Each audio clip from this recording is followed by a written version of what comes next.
Hi everyone. ನಾಟಿ style ಅಂದರೆ ಹಳ್ಳಿ ಸೊಗಡಿನಲ್ಲಿ ಮಟನ್ ಸಾಂಬಾರನ್ನು ಹೇಗೆ ಮಾಡೋದು ಅನ್ನೋದನ್ನು ನಾನು ನಿಮಗಿವತ್ತು ನನ್ನ ವಿಡಿಯೋದಲ್ಲಿ ತೋರಿಸ್ತಾ ಇದ್ದೀನಿ. ನಾನಿಲ್ಲಿ 3 kg ಮಟನ್ನ ತೊಗೊಂಡಿದ್ದೀನಿ. ಮಟನ್ನ ನೀಟಾಗಿ ತೊಳೆದಿಟ್ಕೊಂಡಿದ ನಂತರ ಈರುಳ್ಳಿ, ಹಸಿಮೆಣಸಿನಕಾಯಿ, ಶುಂಠಿ, ಚಕ್ಕೆ ಮತ್ತು ಲವಂಗ, ಮೆಣಸು, ಇದು ಹಸಿ ಅರಿಶಿನದ ಕೊಂಬು ಮತ್ತು ಬೆಳ್ಳುಳ್ಳಿ, ಇದರ ಜೊತೆಗೆ ಸ್ವಲ್ಪ ಹಸಿ ಕೊತ್ತಂಬರಿಯನ್ನು ಸೇರಿಸಿ ಎಲ್ಲವನ್ನು ನುಣ್ಣಗೆ ರುಬ್ಬಿಕೊಳ್ತಾ ಇದ್ದೀನಿ.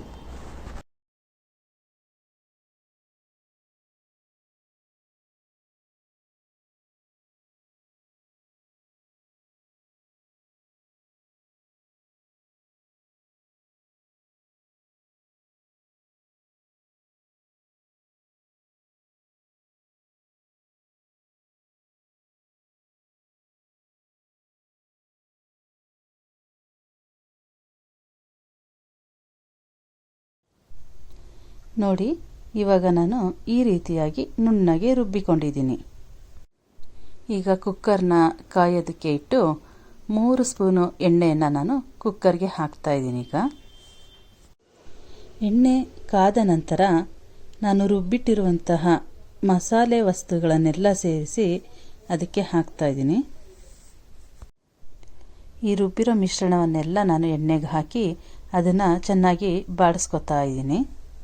ಅದು ಹಸಿ ವಾಸನೆ ಹೋಗೋ ತನಕ ಚೆನ್ನಾಗಿ ಬಾಡಿಸ್ಬೇಕು. ಮಸಾಲೆಯಿಂದ ಎಣ್ಣೆ ಸ್ವಲ್ಪ ಸ್ವಲ್ಪ ಬಿಡ್ತಾ ಬರಬೇಕು. ಅದುವರೆಗೂ ಕೂಡ ಮಸಾಲೆಯನ್ನು ಚೆನ್ನಾಗಿ ಬಾಡಿಸ್ಬೇಕು. ಮಸಾಲೆಯ ಹಸಿ ವಾಸನೆ ಹೋದ ನಂತರ ತೊಳೆದಿಟ್ಟುಕೊಂಡಿರುವಂತಹ ಮಟನ್ನ ನಾನಿವಾಗ ಈ ಮಸಾಲೆಗೆ ಸೇರಿಸ್ತಾ ಇದ್ದೀನಿ.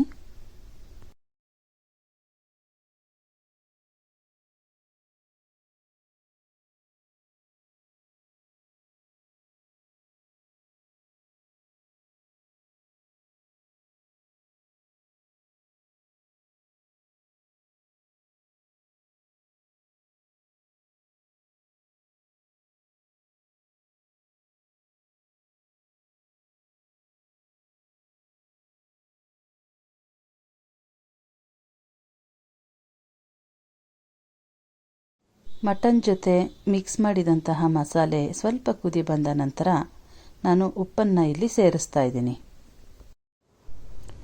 ಉಪ್ಪು ಮಟನ್ಗೆ ಹಾಕಿದ ನಂತರ ಅದನ್ನು ಮತ್ತೆ ಇನ್ನೊಂದು ಬಾರಿ ನಾನು ಮಿಕ್ಸ್ ಮಾಡ್ತಾ ಇದ್ದೀನಿ. ಇವಾಗ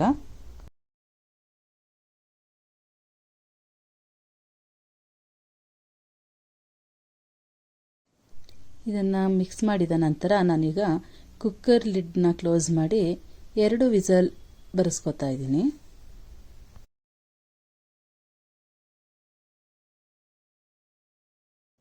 ಕುಕ್ಕರ್ ಪ್ರೆಷರ್ ಹೋದ ನಂತರ ಈಗ ಮುಚ್ಚಳನ ತೆಗಿತಾ ಇದ್ದೀನಿ. ನೋಡಿ, ಈಗ ಮಟನ್ ಯಾವ ರೀತಿಯಾಗಿ ಬೆಂದಿದೆ ಅನ್ನೋದನ್ನು ನೀವು ನೋಡ್ಬೋದು. ಇವಾಗ ಬೆಂದಿರುವಂತಹ ಮಟನ್ನ ನಾನೀಗ ಸ್ವಲ್ಪ ದೊಡ್ಡ ಪಾತ್ರೆ ತಗೊಂಡು ಆ ಪಾತ್ರೆಗೆ ಮಟನ್ನ ಹಾಕ್ತಾ ಇದ್ದೀನಿ.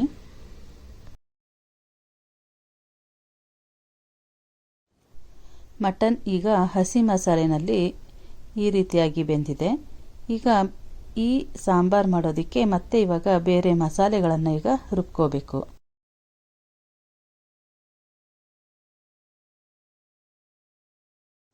ಮಿಕ್ಸಿ ಜಾರ್ಗೆ ಈಗ 3 ಟೊಮ್ಯಾಟೊ, 4 ಸ್ಪೂನ್ ಅಚ್ಚ ಖಾರದ ಪುಡಿ ಮತ್ತು 4 ಸ್ಪೂನ್ ಧನಿಯಾ ಪುಡಿಯನ್ನು ಸೇರಿಸ್ತಾ ಇದ್ದೀನಿ.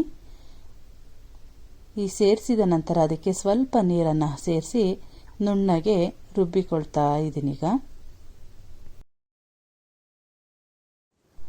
ನೋಡಿ, ಈ ರೀತಿಯಾಗಿ ನುಣ್ಣಗೆ ರುಬ್ಕೊಳ್ತಾ ಇದ್ದೀನಿ. ರುಬ್ಬಿದಂತಹ ಮಿಶ್ರಣವನ್ನು ಮಟನ್ಗೆ ಸೇರಿಸ್ತಾ ಇದ್ದೀನಿ. ಈಗ ಮತ್ತೆ ನಾನು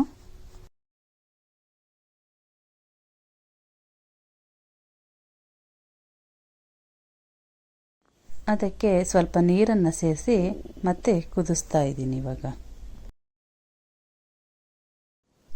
ಈಗ ಮಿಕ್ಸಿ ಜಾರಿಗೆ ಸಣ್ಣಗೆ ಕತ್ತರಿಸಿಟ್ಕೊಂಡಿರುವಂತಹ ತೆಂಗಿನಕಾಯಿ ಪೀಸಸ್ನ ಹಾಕ್ತಾ ಇದ್ದೀನಿ. ಅದರ ಜೊತೆಗೆ ಸ್ವಲ್ಪ ಕಡಲೆ ಮತ್ತು ಸ್ವಲ್ಪ ಗಸಗಸೆಯನ್ನು ಸೇರಿಸಬೇಕು. ಗಸಗಸೆಯನ್ನು ಸೇರಿಸಿದ ನಂತರ ಅದಕ್ಕೆ ಸ್ವಲ್ಪ ನೀರನ್ನು ಸೇರಿಸಿ ನುಣ್ಣಗೆ ರುಬ್ಬಿಕೊಳ್ಬೇಕು. ನೋಡಿ, ಈ ರೀತಿಯಾಗಿ ನುಣ್ಣಗೆ ರುಬ್ಬಿ ಇದನ್ನು ಇವಾಗ ಕುದೀತಾ ಇರುವಂತಹ ಸಾಂಬಾರಿಗೆ ಸೇರಿಸ್ಕೊಳ್ಳೋಣ.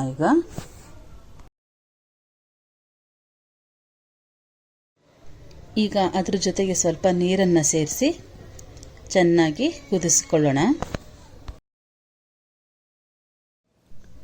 ನೋಡಿ, ಇವಾಗ ಈ ರೀತಿಯಾಗಿ ಕುದಿಸ್ಕೊಂಡಿದ್ದ ನಂತರ ಮಟನ್ ಈ ರೀತಿಯಾಗಿ ಬೆಂದಿದೆ ನೋಡಿ.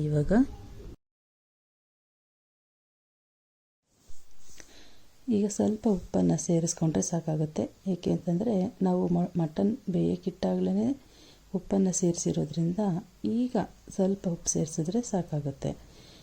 ಈ ಉಪ್ಪನ್ನು ಸೇರಿಸಿದ ನಂತರ ಒಂದೆರಡು ಕುದಿ ಬರೋವರೆಗೂ ಕುದಿಸಿದ್ರೆ ಮಟನ್ ಸಾಂಬಾರು ರೆಡಿ ಆಗುತ್ತೆ. ಈಗ ನಾಟಿ ಸ್ಟೈಲ್ ರುಚಿಯಾದ ಮಟನ್ ಸಾಂಬಾರು ರೆಡಿಯಾಗಿದೆ.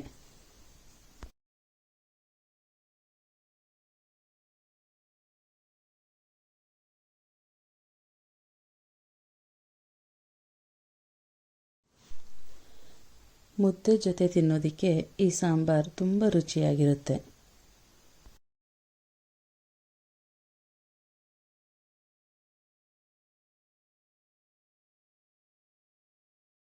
ನಿಮ್ಮ ಫೇವ್ರೇಟ್ ಅಡುಗೆ ಯಾವುದು ಅನ್ನೋದನ್ನು ಕಮೆಂಟ್ ಮೂಲಕ ತಿಳಿಸಿ. ಹಾಗೆ ಇದರ ಜೊತೆ ತಿನ್ನೋದಕ್ಕೆ ಅಂತ ಚಿಕನ್ ಲಿವರ್ ಗೊಜ್ಜು, ಮೊಟ್ಟೆ ಮತ್ತು ಸ್ವಲ್ಪ ಫ್ರಾನ್ ಪೆಪ್ಪರ್ ಡ್ರೈ ಮಾಡಿದ್ದೆ.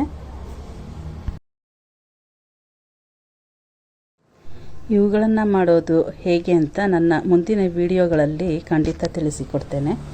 ಇದ್ರ ಜೊತೆಗೆ ಸೌತೆಕಾಯಿ, ಈರುಳ್ಳಿ, ನಿಂಬೆಹಣ್ಣನ್ನು ಸೇರಿಸಿ ತಿನ್ನೋದ್ರಿಂದ ಊಟ ಇನ್ನಷ್ಟು ರುಚಿಯಾಗಿರುತ್ತೆ.